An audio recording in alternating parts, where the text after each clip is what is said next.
As Bilgan said, I'm the chairman of Spire Mining, and thank you for the organising committee for organising this very important conference. It's very important to keep the profile and interest up in the resources sector, and in Mongolia in particular. We have a problem. There you go. A couple of disclaimers in our presentation. This presentation will be up on the ASX platform and our website as we speak. In summary, I'd just like to say the Spire one is Australian. We're focused in Mongolia, all our assets in Mongolia, and really 95% of my employees are Mongolian. We're an Australian coking coal and infrastructure company focused on developing the Avut coking coal project and associated rail and infrastructure projects.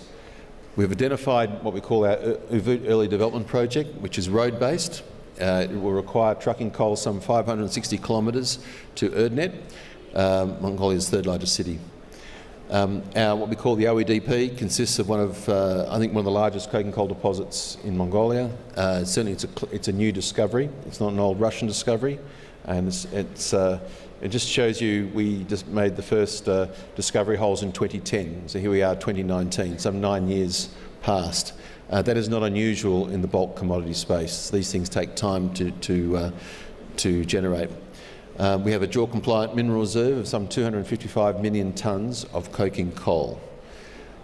We intend to produce at the mine site and wash at the mine site to produce a type of coal called a fat coking coal.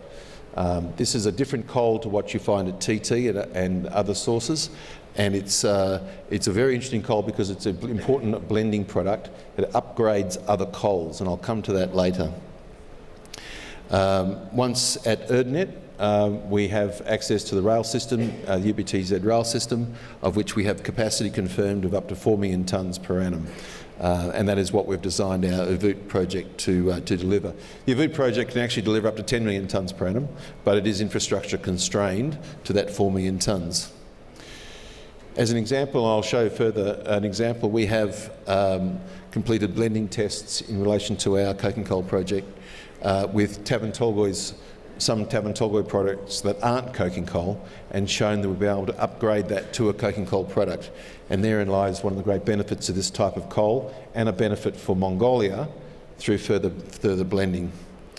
We completed a pre-feasibility study in March this year, which identified a total capital expenditure on the mine and infrastructure of some US $275 million over an initial starter pit of only around 9 years of production. Interesting enough, that's only 15% of our total reserve, and yet it delivered a pre-tax NPV at a 10% rate of over $500 million US. So an enormous, quick repaying project, which we'll now be focusing on. We have a timeline still in place to see maiden production by the end of mid to end 2021, with the majority of this coal going to China, but a significant amount going to Russia. And we'd like to see ourselves being one of the early and significant exporters of coal to the Russian coal system, steel-making system. This is our capital structure.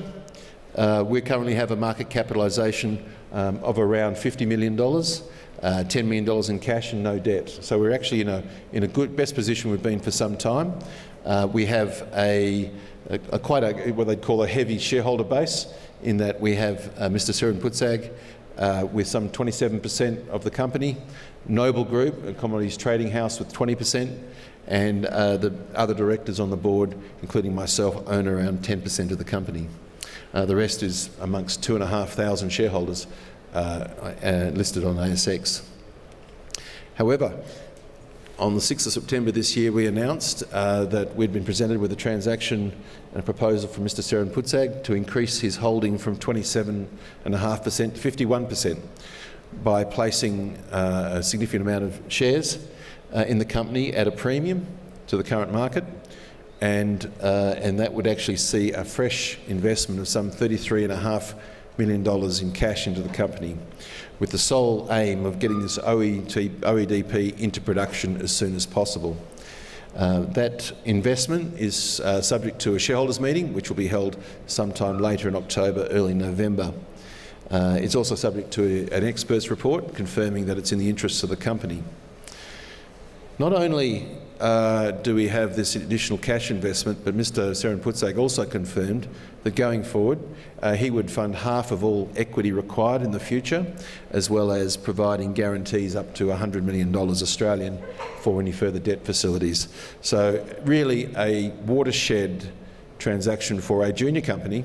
As Hedley described in that previous presentation, it's difficult to make the leap from a junior to a producer, particularly of a large world-scale project, and this is one really a really interesting way for us to go forward.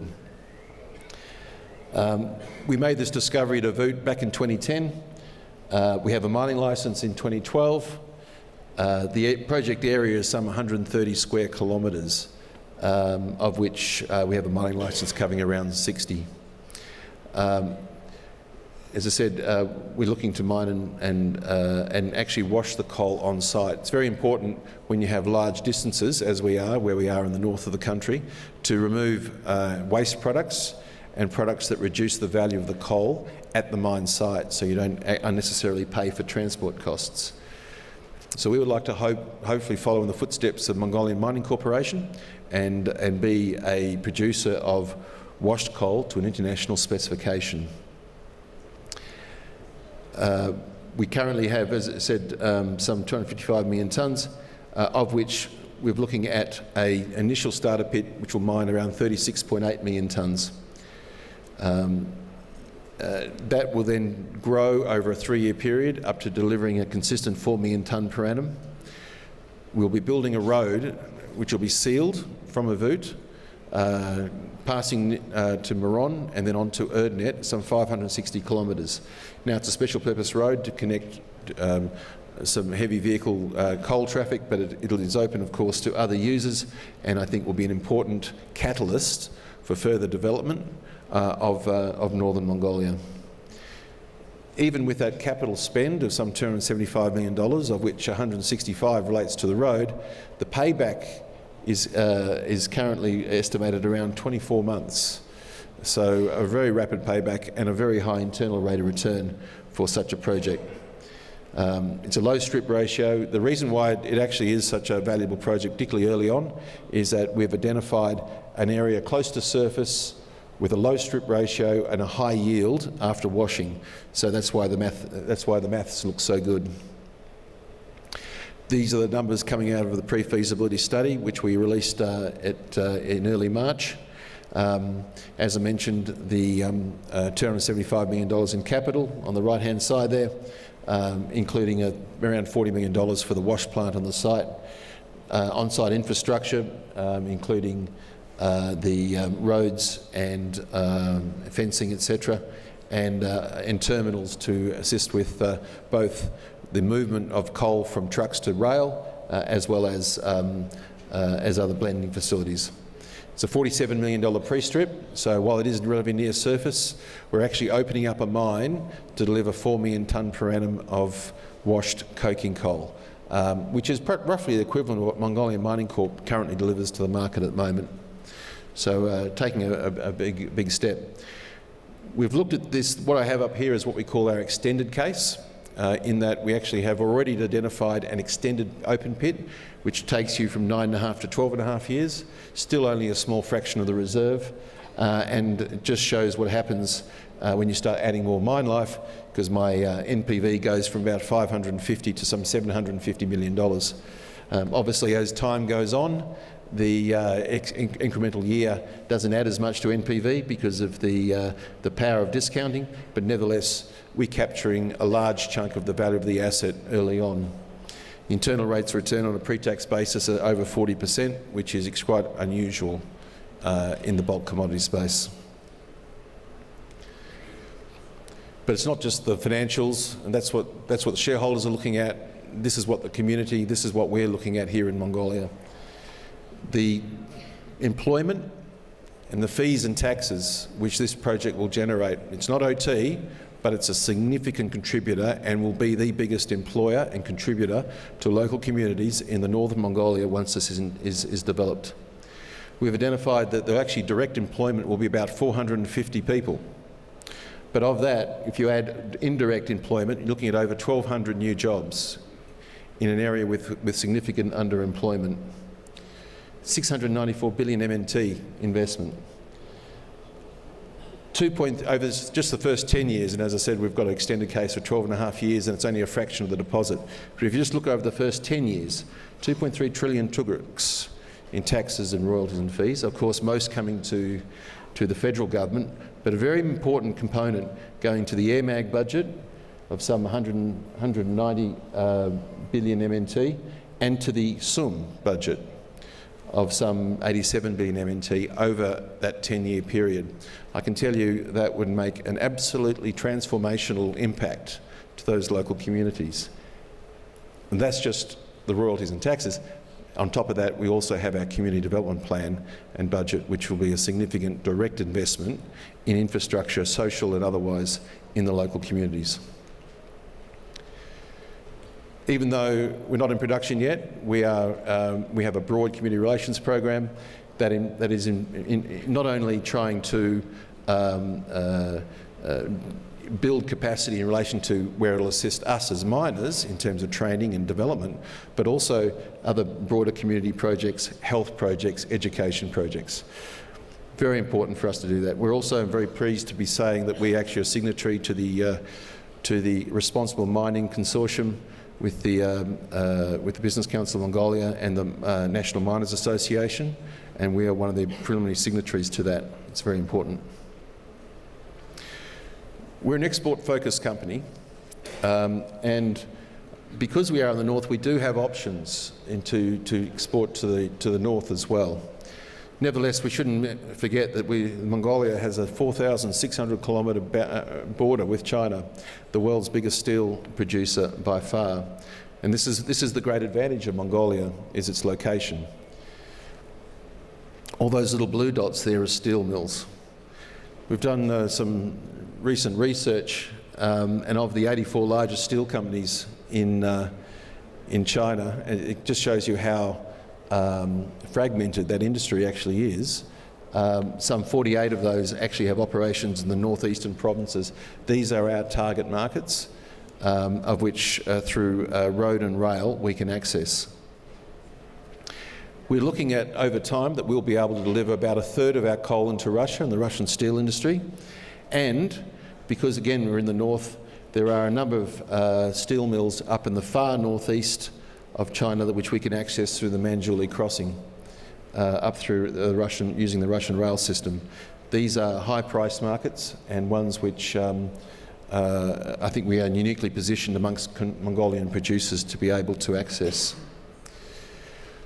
We've made progress at Erdenet, where we have initially actually bought our first piece of land at Erdenet some years ago, and we have an option over another 30-hectare area to be able to build our terminal, a stockpile terminal, which will be able to deliver initially that 4 million tonne per annum of capacity, but with further upside should it be needed in the future. But I want to come to this because our coal is what they call a fat coal, which is used as a blend. Is able to incorporate a wide variety of different coals. We would be the only fat coal producer of this type of coal, coking coal, in Mongolia. And the reason for that is there's very different types of coals produced in Mongolia, a wide variety. And that's because they're from different basins. So different times, different processes have occurred for these different types of qualities of coal. And as you see, we're up in the north there, and TT is in the south. Let's go there. Now, interesting enough, this is a categorisation chart for the under the Chinese coking coal classification system. And volatiles are on the bottom, and on the left is what the G index, which is like a caking index. It shows how the coal reacts under heat. And each of those different dot points show where different qualities of Mongolian coals sit on that category. The black star right at the top is FM coal, which is our coal, that's Avut. So a wide variety of coals. By being able to blend within those sectors, you can actually improve properties of certain coals with other coals to produce a consistent quality product. Now, interesting enough, we've actually done this with some thermal coal out of Tavantolgo, which isn't coking coal, and a number of tonnes of that is will be produced each year. By combining our Avut coal, which is that light blue triangle, we're able to lift TT coal into that red triangle up there under the JM category. JM is actually baseload primary coking coal.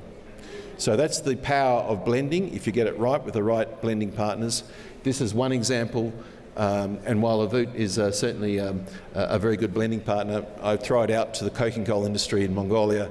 With cooperation, with infrastructure, there are many opportunities to add value across the industry with different partners. And the reason why I say that is important is because this graphic here shows pricing history out to current day between two coals in the Tianjin market. One's a Mongolian washed coking coal. It's presumably TT. It's been washed in China and delivered into the Tianjin market. The other one's an Tianjin price for Australian imported coking coal. The qualities of that coal are relatively similar. By being able to blend and getting the qualities to a international standard, you get an international price in the same market. There is no such thing as a Mongolian coal discount, and that's the great opportunity to improve value of Mongolian coal going forward.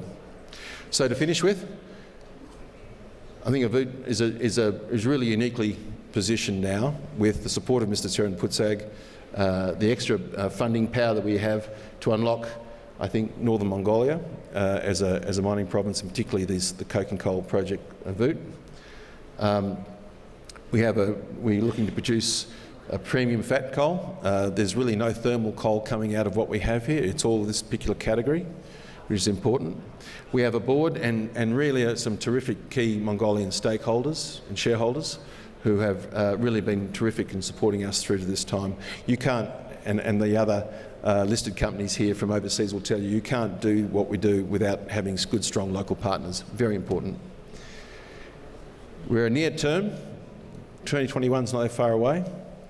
A high value, as the margins I think explained show you, producer of a material amount of coal. 4 million tonne per annum is a significant producer on the global scale. And going back, I mentioned our market cap is currently around $50 million before this transaction in Australian terms. Our NPVs are over $750 million US. Big difference. Now, my job over the next years as we get into production is really to close that undervaluation as we go forward. Thank you.